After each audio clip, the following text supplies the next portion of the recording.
Hello and shalom to everyone. मैं यसुम सी के जलाली एंड बाबरकत नाम में आप सबको सलाम बोलती हूँ और आप सबको मैं वेलकम करती हूँ जिन्होंने खुदावंद के कलाम के सेशन में मुझे ज्वाइन किया है और इसके बाद भी ज्वाइन करेंगे। तो अजीज़ों, आज जो हम सीखेंगे वो है कि किस तरह हम अपने खुदा से जो है एक औलाद की बरकत हम पा सकते हैं। वो बहनें, वो भाई जिनके बच्चे नहीं हैं शादी के बाद, तो वो किस तरह खुदा से अपने बच्चों को ले सकते हैं। तो इसके लिए हम बाइबल मुकद्दस में से एक कहानी मैं आपको बताऊंगी, एक ऐसे शख्स की जिसका नाम अलकाना था और उसकी दो बीवियां थी। एक का नाम फनीना था और दूसरी हन्ना थी।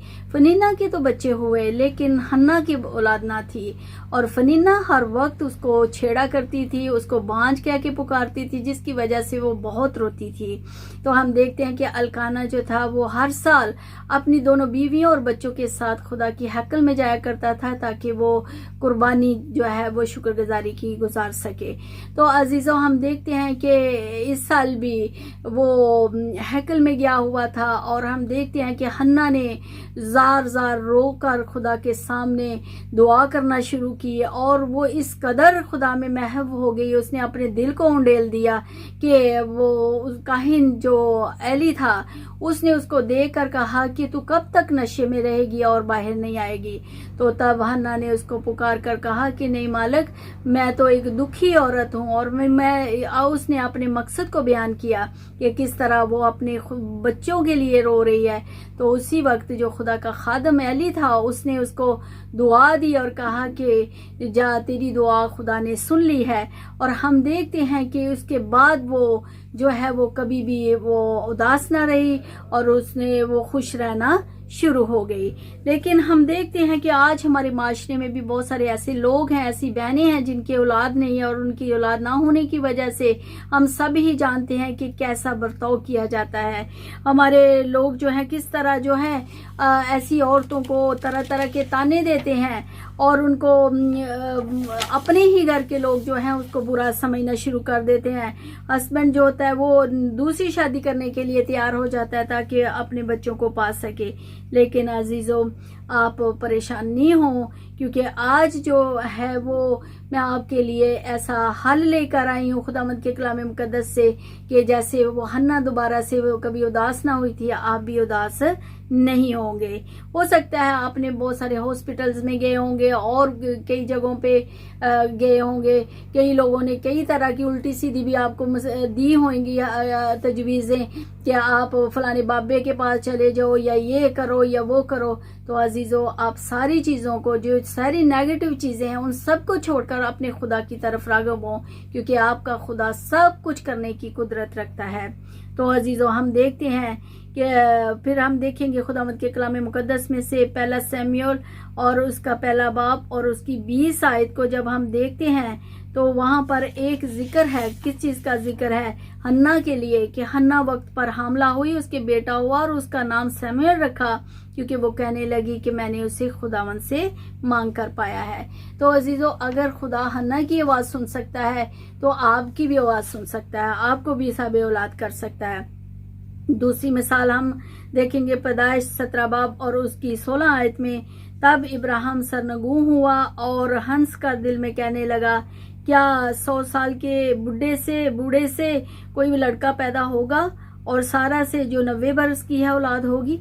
तो अजीजों, खुदा नामुमकिनात का खुदा है। खुदा हमारा सब कुछ करने की कुदरत रखता है और आपने जो करना है वो आपको एक मैं की देने जा रही हूँ। वो की ये है कि आप दोनों हस्बैंड वाइफ, मियाँ बीवी दोनों सुबह सवेरे उठें और खुदावंद से दुआ करें। इसके अलावा मैं बाइबल मुकद्दस में से एक और मिसाल देना चाहती हूँ यकूब नबी की, कि वो भी दो उसकी बीवियां थी। एक का नाम राखिल था और दूसरी का नाम लिया था। लिया के तो बच्चे पैदा हुए लेकिन राखिल के रहम को खुदा ने बंद कर दिया और वो यकूब से अक्सर लड़ा करती थी, नाराज भी होती थी। एक दिन तो वो इतने गुस्से में आई, उसने कहा कि मुझे भी औलाद दो, मुझे भी बच्चे दो, वरना मैं मर जाऊंगी। तो हम देखते हैं कि खुदा के खादम ने उसको डांटा और कहा कि क्या मैं खुदा की जगह पे हूँ जो आपको बच्चे नहीं देता हूँ, क्योंकि वो उसको बच्चों से उन सबसे ज्यादा प्यार करता था। लेकिन हम देखते हैं कि हमारी इस माशरे में भी बहुत सारी परेशानियां और पैदा हो जाती हैं, लेकिन हमें क्या करना है, हमें अपनी खुदा की तरफ देखना है। जैसे हन्ना ने खुदा की तरफ देखा, जैसे राखल भी जो थी वो भी रोती थी और बहुत ज़्यादा रोती थी, और वो उसको भी खुदा ने जो है बरकत दी औलाद से।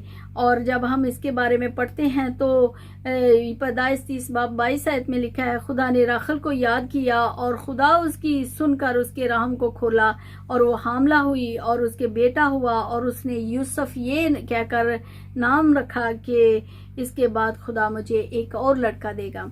तो अजीज़ों, हम देखते हैं कि खुदा ने राखल की दुआ को सुना और उसकी कोख को भी खोला, उसने हन्ना की कोख को खोला।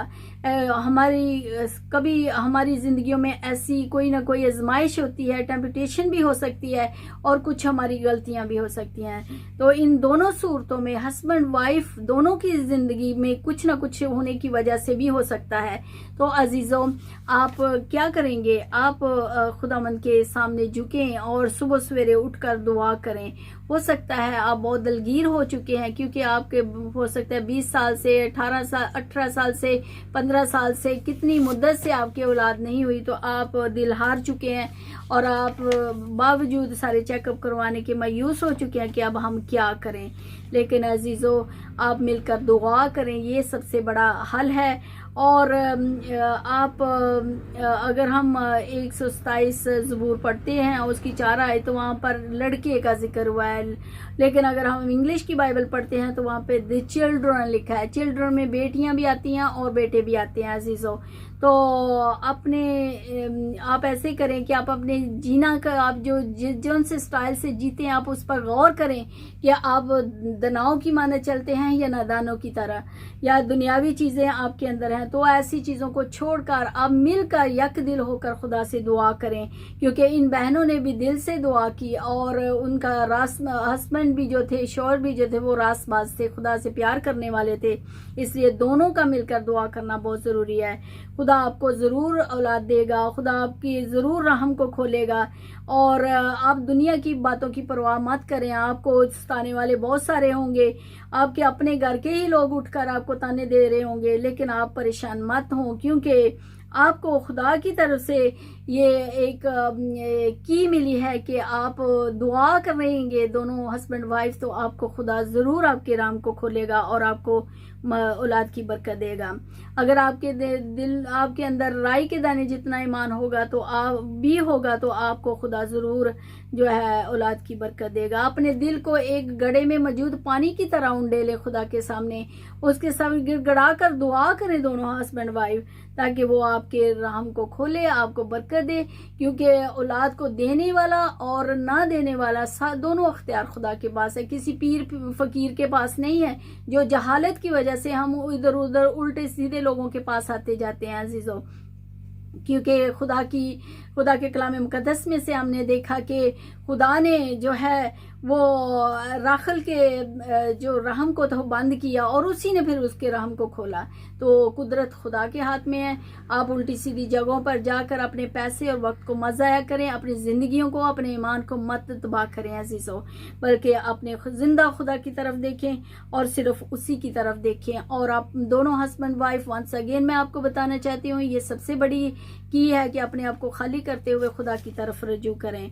तो आइए मेरे साथ मिलकर दुआ कीजिए, और आप सब, आप बहनें अपने रहम के ऊपर अपना हाथ रखिए दाना, और हम सब मिलकर दुआ करते हैं। अजीम और रहीम खुदावंद, मैं आपके सामने अपनी इन बहनों को पेश करती हूँ। होली फादर, आप इनके रहम को अभी इसी वक्त छुएं अपने जलाली हाथ से और इनको औलाद वाला करें, और क्योंकि रहम को बंद करना और उसको खोलना तेरे इख्तियार में है। खुदावंद, मैं आपकी मोहब्बत, आपके इस रहम को रिसीव कर लेती हूँ अपने सारे बहन भाइयों की ज़िंदगी में। आप इन सब को बरकत दें और आपका यीशु नाम हमेशा जलाल पाए। आमीन। अजीज़ों, आज से आप भी बिल्कुल उदास ना होएं, बल्कि अपने आप को चेंज करें और खुदा की तरफ रुजू करें, क्योंकि खुदा ही आपके राम को खोल और बंद कर सकता है। आमीन। तो इस तरह परेशान होना बंद कर दें। और अगर आपको खुदावंद आज के इस कलाम से आप सबको बरकत दे। अगर आज का कलाम आपको अच्छा लगा हो तो आप इसकी दूसरों की मोटिवेशन के लिए आप और मेरे साथ एवेंजलिज्म में हिस्सा डालने के लिए आप इसको शेयर करें, इसको लाइक करें और प्लस इसको सब्सक्राइब करें, क्योंकि ये सब फ्री ऑफ कॉस्ट है। आप इससे मत परेशान हो कि अगर ऐसा करेंगे तो पता नहीं हमें कितने पैसे पड़ जाएंगे। तो अजीज़ों, आप इस तरह मेरे साथ एवेंजलिज्म में हिस्सा डाल सकते हैं। खुदा आप सबको बरकत दे। आमीन।